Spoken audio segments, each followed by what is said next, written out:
Hello friends, आज हम electrostatic force का नया टॉपिक शुरू करने जा रहे हैं जिसका नाम है electric dipole in an uniform electric field.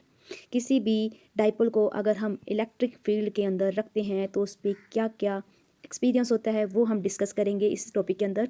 और ये क्वेश्चन बहुत ही इंपॉर्टेंट है बोर्ड के पॉइंट ऑफ व्यू से।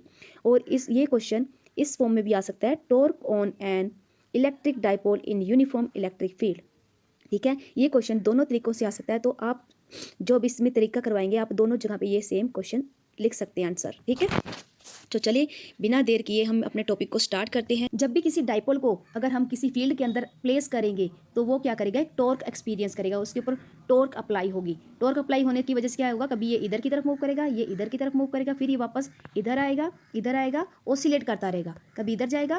कैसे, ये पॉजिटिव चार्ज होगा, इधर इधर पॉजिटिव चार्ज, इधर नेगेटिव चार्ज, ये क्या करेंगे, अट्रैक्ट करेंगे, तो इसको इस डायरेक्शन की तरफ फील्ड की वजह से ये इसको ऑसिलेट करवाते रहेंगे, कभी ये इधर होगा, कभी इधर होगा। ठीक है, तो ये क्या करता रहेगा, एक टॉर्क एक्सपीरियंस करेगा। इस चार्ज ये पॉजिटिव चार्ज इसको क्या करेगा, अट्रैक्ट करेगा, तो इसके ऊपर फोर्स किस डायरेक्शन में लगेगी, इस डायरेक्शन के अंदर फोर्स लगेगी।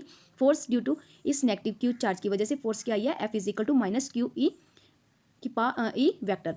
ठीक है, और ये पॉजिटिव चार्ज है और ये नेगेटिव चार्ज है, तो ये क्या करेगा, इसको अट्रैक्ट करेगा, तो इस डायरेक्शन के अंदर जाएगी। फिर फोर्स क्या होगी, F equal to q E vector. ठीक है, क्यू डॉट ई वेक्टर। ठीक है, ये आगे इस डायरेक्शन के अंदर फोर्स और ये आगे इस डायरेक्शन के अंदर फोर्स। ये याद रखना, टॉर्क एक्सपीरियंस कब करेगा कोई भी डाइपोल, जब हम उसको इलेक्ट्रिक फील्ड के अंदर प्लेस करेंगे, रखेंगे, तब वो क्या करेगा, एक्सपीरियंस टॉर्क एक्सपीरियंस करेगा। ठीक है, तो ये वाली जो लेंथ होगी ये कितनी होगी, हम बी एन को हम लेंगे, B N equal to 2L sine theta की फॉर्म में। ठीक है, तो हम इसकी डेरिवेशन देखते हैं किस तरह से। ये मैंने बेसिक सी डायग्राम आपको समझाई है।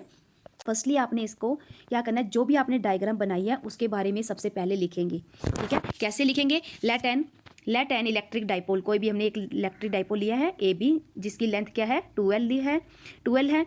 और हमें वैसे पता है एक इलेक्ट्रिक डाइपोल होता है और एक साइड पे माइनस क्यू चार्ज प्लेस होता है और एक साइड पे प्लस क्यू चार्ज प्लेस होता है, और इन दोनों के बीच की डिस्टेंस क्या होती है, 2L होती है।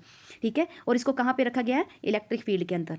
और एंगल कितना है इसके बीच में, कितना, थीटा। यहाँ पे फील्ड और इस डाइपोल के बीच का एंगल कितना है, थीटा। टू फोर्सेस इसके ऊपर लग रही हैं, वो क्या है, इक्वल है और पैरेलल भी है, पर ऑपोजिट इन डायरेक्शन है। ठीक है, ऑपोजिट है। और जो ये लेंथ होगी बी सी, हमने इसको क्या कर देना, एक नाम दे देना है, ए बी तो डाइपोल का है, और यहाँ पे परपेंडिकुलर ड्रॉ करके हमने क्या करना है, यहाँ पे इसको नेम दे देना है सी, और बी सी की वैल्यू क्या आएगी, 2L साइन थीटा। और जो फोर्सेज लग रही हैं वो इन मैग्नीट्यूड है, तो F इज इक्वल टू क्या आ जाएगा, क्यू ई। नेक्स्ट क्या है, अब टॉर्क कैसे लगेगा, हमें पता है कि जब हम किसी डाइपोल को इलेक्ट्रिक फील्ड के अंदर रखेंगे तो टॉर्क क्या आएगा, टॉर्क का फॉर्मूला होता है फोर्स होगी, और जो परपेंडिकुलर डिस्टेंस जो होगी इस फोर्स के बीच में जो परपेंडिकुलर डिस्टेंस होगी वो वाली। ठीक है, force into perpendicular distance between the forces क्या होगी, perpendicular distance 2L sine theta, और फोर्स क्या लग रही है, क्यू ई। फोर्स की जगह पे हम क्या लिख देंगे, टो को सिंबल क्या होता है, इस तरह से हम टो को रिप्रेजेंट करते हैं, टो is equal to q E. Force का फॉर्मूला क्या है, क्यू ई है, तो हमने क्यू ई लिख दिया। परपेंडिकुलर डिस्टेंस कितना आया था, 2L साइन थीटा, और क्यू ई है, क्यू ई और इंटू 2L साइन थीटा आ गया हमारे पास। अब टो is equal to 2L, q को इकट्ठा लिख लो आप इसको, ये जो दिया हुआ है यहाँ से हमें इलेक्ट्रिक डाइपोल की वैल्यू जो P 2QL क्या होता है, P होता है, तो हम क्या करेंगे, इसको और इसको इकट्ठा लिख लेंगे, 2L क्यू इंटू ई साइन थीटा। अब 2QL क्या होता है, हम इसको डिनोट करते हैं P से। P क्या होता है, इलेक्ट्रिक डाइपोल मूवमेंट की वैल्यू होती है।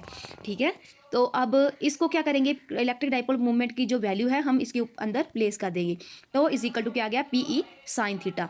अब 2QL की जगह क्या आ गया है, P, और ये हमारे पास क्या आ गया है, टो का फॉर्मूला।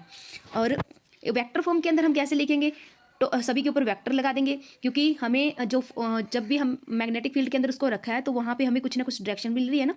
तो वेक्टर का मतलब क्या होता है, किसी की मैग्नीट्यूड भी होता है, साथ के साथ उसकी डायरेक्शन भी हमें पता चल जाती है जब वो इसमें रोटेट कर रहा है। तो हमने क्या किया, टो भी क्या होगा, एक वेक्टर क्वांटिटी है टॉर्क, तो टो के ऊपर भी एक वेक्टर लगा दिया, इज इक्वल टू पी के अंदर, क्यों, क्योंकि डाइपोल के अंदर भी हमें पता लगता है कि नेगेटिव चार्ज से पॉजिटिव की तरफ क्या है, जो डाइपोल की डायरेक्शन होती है वो नेगेटिव टू पॉजिटिव होती है, तो यहाँ पे ये भी वेक्टर क्वांटिटी है। और ई भी, इलेक्ट्रिक फील्ड भी क्या है, एक वेक्टर क्वांटिटी है। क्रॉस प्रोडक्ट क्यों आया, क्योंकि यहाँ पे साइन थीटा लगा हुआ है, साइन थीटा लगा हुआ है तो यहाँ पे क्रॉस प्रोडक्ट का सिंबल आएगा। टॉर्क के जो यूनिट होते हैं वो क्या होते हैं, न्यूटन मीटर, और डिमेंशन फॉर्मूला क्या आता है, ये एग्जाम में पूछ सकते हैं कि तो 1 मार्क्स के अंदर क्वेश्चन आ सकता है, यूनिट ऑफ टॉर्क बताना है तो क्या आएगा, न्यूटन मीटर। और डिमेंशन पूछ ले तो डिमेंशन फॉर्मूला क्या होगा, एम एल की पावर 2 टी की पावर -2। ठीक है, ये आपने +1 में किए हुए हैं फार्मूले, कैसे हम डिमेंशनल फार्मूला फाइंड आउट करते हैं। तब स्पेशल केस देखते हैं क्या होगा। स्पेशल केस के अंदर मान लो फर्स्ट केस है हमारे पास, अगर हमने क्या किया, ये जो हमारी यूनिफॉर्म इलेक्ट्रिक फील्ड है इसके अंदर हमने क्या किया, जो डाइपोल है उसको हमने इस तरह से प्लेस कर दिया। इधर क्या है, नेगेटिव चार्ज है, इधर क्या है, पॉजिटिव चार्ज है। ठीक है, तो हमने क्या किया, इलेक्ट्रिक फील्ड के अंदर इसी डाइपोल को इस तरह से प्लेस कर दिया है। तो अब क्या होगा, अगर इस तरह से प्लेस कर दिया है तो एंगल कितना हो गया इसमें, 0 डिग्री। पहले ऐसे था, हमने इसको रोटेट करवा के इस तरह से प्लेस कर दिया है, तो इसमें एंगल कितना हो गया, 0 डिग्री, क्योंकि पी की वेक्टर पी आर जो पी है ई की जो डायरेक्शन है, सॉरी जो पी है इलेक्ट्रिक डाइपोल मोमेंट की डायरेक्शन और इलेक्ट्रिक फील्ड की डायरेक्शन क्या आ गई है, सेम आ गई है। तो क्या हो गया, यहाँ पे थीटा क्या हो जाएगा, 0 डिग्री। ठीक है, तो अगर हम 0 डिग्री उस फॉर्मूले में पुट करेंगे, इसमें P इज इक्वल टू टो इज इक्वल टू क्या था हमारे पास, पी ई को साइन थीटा। अब साइन 0 क्या होता है, साइन 0 होता है, तो हमारे पास जो टो की वैल्यू क्या आ जाएगी, 0। ठीक है, तो इस पोजीशन पे आके जो हमारा डाइपोल है वो क्या हो जाएगा, स्टेबल हो जाएगा, वो कहीं भी मूव नहीं करेगा, एक जगह पे स्टेबल हो जाएगा। ठीक है, यहाँ पे स्टेबल हो जाएगा, कोई रोटेशन नहीं देगा। तो in this position the dipole is in A stable equilibrium, stable position के ऊपर वो आ जाएगा। नेक्स्ट है, अगर हम थीटा को 90 डिग्री ले लें, अगर इसी डायग्राम में देखें, अगर हमने क्या किया, इस डाइपोल को इस तरह से ले ले, ठीक है, तो क्या होगा, अब एंगल कितना हो जाएगा, 90 डिग्री। तो अब साइन थीटा की जगह हमने क्या कर देना है, 90 डिग्री। साइन थीटा की जगह हम क्या करेंगे, 90 डिग्री पुट करेंगे, तो साइन 90 की वैल्यू कितनी होती है, 1।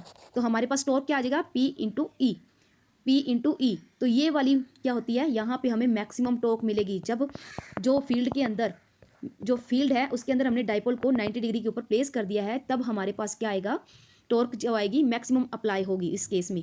ठीक है, अब नेक्स्ट है, अगर हमने इस डाइपोल को क्या कर दिया, हमने 180 पे रोटेट कर दिया है। 180 मतलब जैसे ये पहले 90 पे लाए थे, यहाँ पे क्या था, प्लस चार्ज था, ये माइनस चार्ज था, अब प्लस चार्ज को इधर ले आए, प्लस इधर हो गया और ये माइनस क्यू चार्ज हो गया। इस पोजीशन पे ऊपर आकर डाइपोल ने क्या कर देना है, वाइब्रेट होना शुरू कर देना है। वाइब्रेट क्यों करेगा, ये प्लस चार्ज इस प्लस चार्ज को क्या करेंगे, रिपेल करेंगे, और ये माइनस चार्ज इस माइनस चार्ज को क्या करेंगे, रिपेल करेंगे। ये एक दूसरे को रिपेल करते रहेंगे, ये अपनी पोजीशन पे ही आगे पीछे होता रहेगा, वाइब्रेट करता रहेगा। तो और ये पोजीशन कौन सी आ जाएगी, इसकी अनस्टेबल पोजीशन आ जाएगी, और यहाँ पे जो टॉर्क होगी वो क्या हो जाएगी, 0 हो जाएगी। क्यों हो जाएगी, साइन 180 की वैल्यू क्या होती है, 0, तो टॉर्क भी हमें क्या मिल जाएगी, 0 मिल जाएगी। ठीक है, तो ये आज का हमारा टॉपिक था। आई होप आपको ये क्लियर हो गया होगा और आपको ये भी समझ आ गया होगा कि एग्जाम में इसको किस तरह से रिप्रेजेंट करना है, किस तरह से लिखना है। और लास्ट में एक बात और, अगर हो सके तो हर एक क्वेश्चन के अंदर कंक्लूजन निकालने की कोशिश करना। छोटा सा कंक्लूजन ऐसे ही बना के लिख देना। अगर भी हम ऐसे लिख सकते हैं कि 90 पे हमने इस तरह किया तो स्टेबल पोजीशन पे आ गया है, अगर 0 डिग्री पे है तो स्टेबल पे आ गया था, और 180 पे हमें जो टॉर्क है वो मैक्सिमम कहाँ मिली है, 90 डिग्री पे मिलेगी, और 180 पे ये क्या आ जाएगा, अनस्टेबल इक्विलिब्रियम की पोजीशन पे आ जाएगा। ठीक है, इस तरह से छोटा सा आप लास्ट में कंक्लूजन कुछ भी आपको हर एक टॉपिक के अंदर लिखना चाहिए, इससे आपको अच्छे मार्क्स मिल सकते हैं। ठीक है, thank you, thanks for watching the video.